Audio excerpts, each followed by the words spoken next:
Hi there. My name's Sarah Curry, and I chose to do my presentation on a literary review of Passing by Langston Hughes.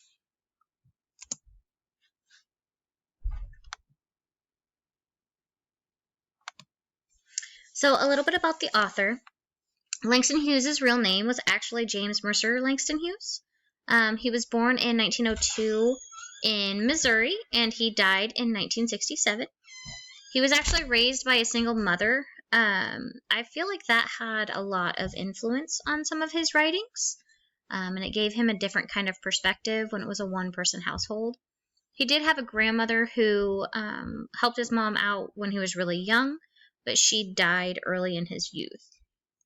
His writing is said to be really influential on many African Americans of that time, and he really gave a frank point of view. It was not sugar-coated, and some people were a little uncomfortable about that, but other people really truly valued that somebody was speaking the truth finally. He didn't just write books. He also wrote plays, he wrote novels, poems, and he was even published in newspapers like the Chicago Defender and the New York Post. And in one of the articles I was reading, it said that he even had a column in one of them. His first published book was The Negro Speaks of Rivers. And that was actually right after he graduated from high school in 1921. So, like a lot of these other authors that we are learning about, he was really distinguished at an early age, and he really had a knack for it. Fine Clothes to the Jew was published in 1927. This is one of the works that I was talking about earlier, where he wrote stuff that was a little uncomfortable, but it was true. And this work actually caught a lot of skepticism for being very blunt and real about what was going on at that time. Hughes is noted at saying that he really wanted to speak truth into controversial matters. He didn't want to leave the uncomfortable in the darkness. He really wanted to bring it out, and he thinks that that really developed him as a writer. In the 1930s, it was also noted that's when Hughes really started to focus on civil rights and injustices and bringing that truth to light. And The Way of the White Folks, which was a short story collection that came out in 1934, which is where Passing comes from. It was really open about the civil rights and the injustices and what it really was for African Americans in that time. So a summary of Passing, This story is actually how a person of mixed race or mulatto heritage during the Depression had to make a decision to leave a part of himself, leave the African American part of himself, his family, his siblings, his mother, who were all darker skin tone, so he could pass as white, because he is of light skin tone and he has nice hair, which is something I'll note in one of my slides. But it gives a large insight on what some people are forced to go through to really surpass white privilege, having to disguise a part of themselves and embrace only one part of them to fit into the norm of society. And then that some of us get these opportunities and avenues awarded to us just for being the right shade. The story can really open your eyes on what the prejudice of race really can cost some people. So, how is the title relevant? Definition of passing. So when a person makes themselves to look and act like a dominant majority group, to partake in privileges afforded to that group and escape the prejudice and mistreatment afforded to the minority. So for me, passing is when, what my understanding is when somebody who is non-white or not even like non-Christian or whatever majority is in that place, they're not. But they can act or pass as that majority. This story is in the form of a letter of Jack, and he is the mixed race son of a black mother. In the story, Jack is the voice of the narrator, and I presumed that he was assimilating or becoming absorbed and integrated into a society or culture, into the white man's world. He starts dressing like a white man, acting like a white man, and essentially becomes a white man while in public or around anybody that doesn't truly know him. But he's hiding a part of himself from his friends, his partner, significant other, and colleagues. He's hiding the fact that he's not white. His father was white, but his mother was black. So he's not just one or the other. The invisible, stigmatized identity, the characteristics of a person that are socially devalued but are not readily apparent to others. This is what I note when Jack is a black man, but he has light skin and good hair. What I took from that is he's got the lighter skin tone and he doesn't have the kinky, coarse hair that most African Americans have. He's more got the probably slick,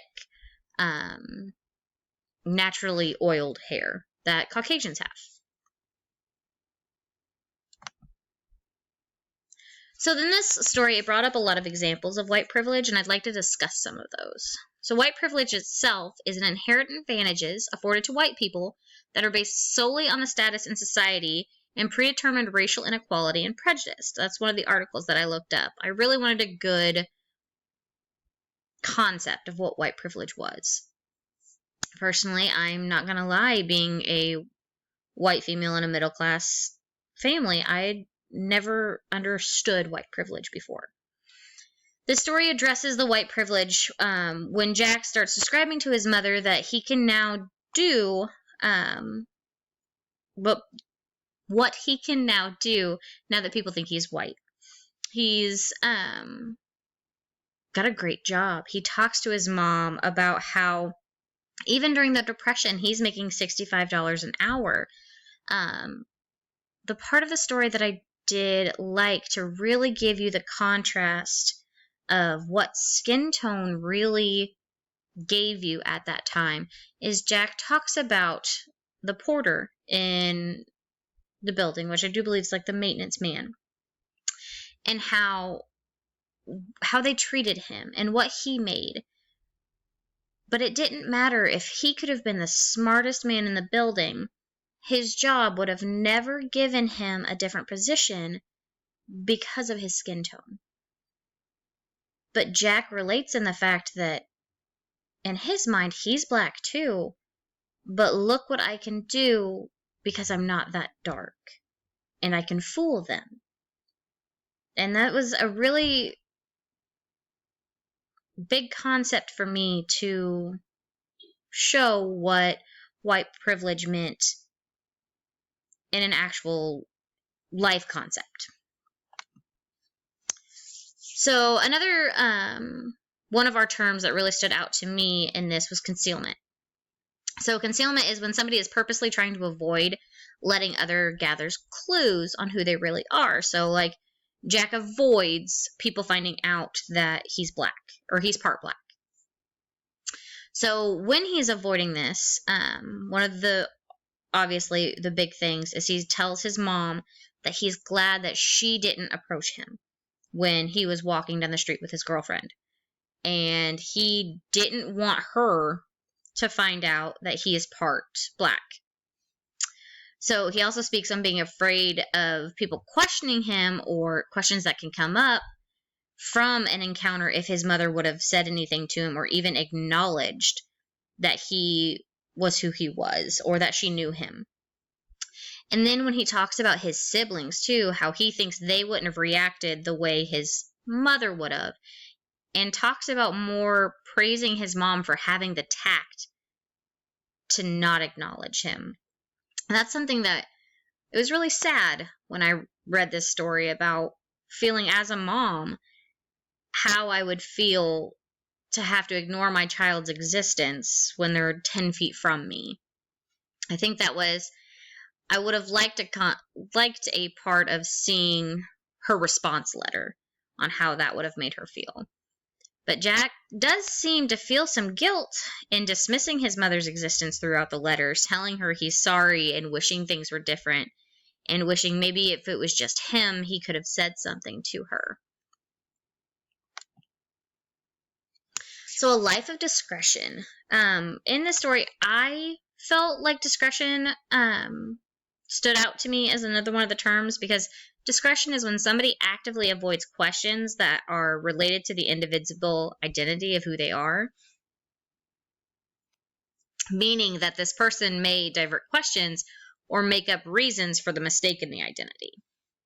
Now, the reason I picked discretion is because by that definition, the part that stands out to me is when Jack starts talking about his future with his girlfriend, when she becomes his wife, and when they become to have children. And he writes to his mother that to avoid being found out, that if any of his children cannot pass as white, so if they inherit his mother's traits and their skin tone is a little darker, or he can't say maybe they're just a little tan, or what if they don't have good hair, like Jack mentioned earlier, he's going to deny them. That will abandon his kids, and also it can destroy the reputation of his wife. So to me, this is him actively avoiding the fact that if he has a child, he's going to just deny their existence and put it on the infidelity of his partner. That is, for me, a point in the story where it drives home how big of a sacrifice and big of a life decision passing really is. Because he says there is no way he'll go back. There is no way. He has chose to live in the white man's world. He has cut all ties from ever accepting or living in his true self. This story for me was a big eye-opener, because these are things I've never thought of. I've never thought of having to hide myself, or not because of my physical traits. And I've never thought of ever losing my family because of my physical traits, and because of what the world says my physical traits need to be to succeed.